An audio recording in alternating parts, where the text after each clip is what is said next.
It's time to start your morning by taking 5. Here's your host, Matt McMaster.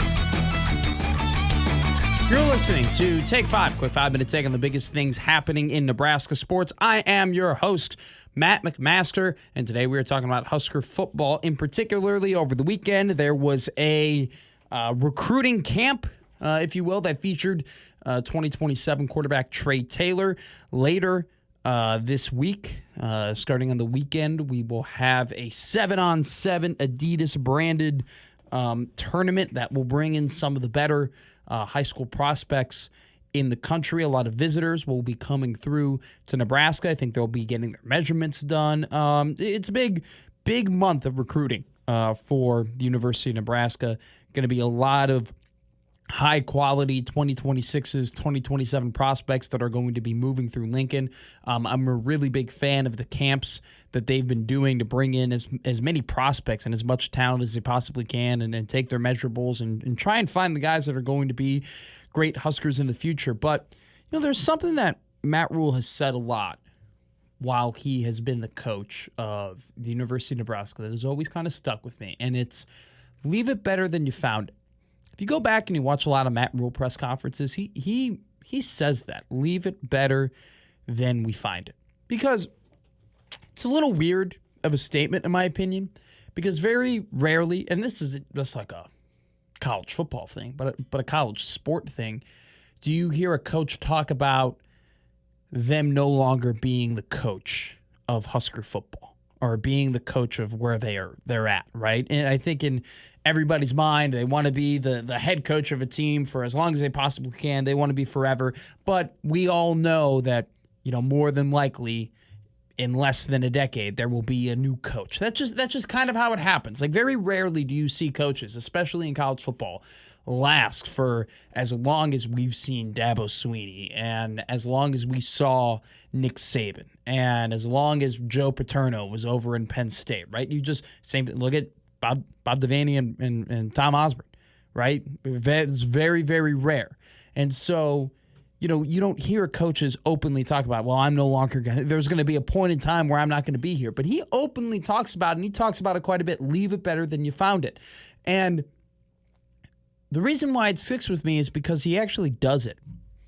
He actually proves it, because the NIL era, the dawn of it, I think a lot of people knew that Nebraska, with the resources that they have, with the investment that they have in football, and the fact that over the table you can now pay players, that it was going to be their advantage to get some kids who may not have looked toward Nebraska first by offering them some big sums of money. But also what was a big advantage is the Go Big project, and the new facilities that they have are on the absolute top of the line. And Matt Rhule is doing something that is going to affect Nebraska football long after he's gone from this team. Now, he will leave the program. For all of our sakes, I hope it's much later than sooner, because that means there's success. But he's bringing a lot of these prospects into Lincoln from a wide ranging of places, from Texas to Florida to Illinois to the Midwest to the South to the West. I mean, the Great Plains, you name it, the East Coast. He's bringing in prospects from all over the country. And even if they don't sign, even if they don't end up being Huskers, he's pitching it to them in a way where people know, hey, man, Lincoln is not cornfields. Lincoln isn't a rural town. Lincoln's actually popping. Lincoln's got great restaurants. Lincoln has a great nightlife. Hey, look at the University of Nebraska. They got top-of-the-line nutrition, top-of-the-line recovery, top-of-the-line weight room, top-of-the-line, you name it. And so those are things, when you have that mindset that, hey, we aren't just going to try and get guys and pitch guys. We're trying to expand our brand. We're trying to be bigger. We're trying to make sure that, hey, maybe if we don't get you this time on this go-around, if you end up entering the transfer portal, you're going to remember, hey, Nebraska has a lot of really good things. And we're trying to make sure that when you go back home, even if you don't commit to us, you're going to be telling your coaches, you're going to be telling your athletic directors, you're going to be telling your friends, you're going to be telling your friends' parents, hey, the University of Nebraska was surprising. The University of Nebraska actually is way more than I thought it was. The University of Nebraska actually has some of the best facilities in the country. And even if prospects go and sign, that's a big deal. And that's exactly what Matt Rhule has said for the last 2 years that he is putting the University of Nebraska in a better position in football that will far supersede his coaching tenure here.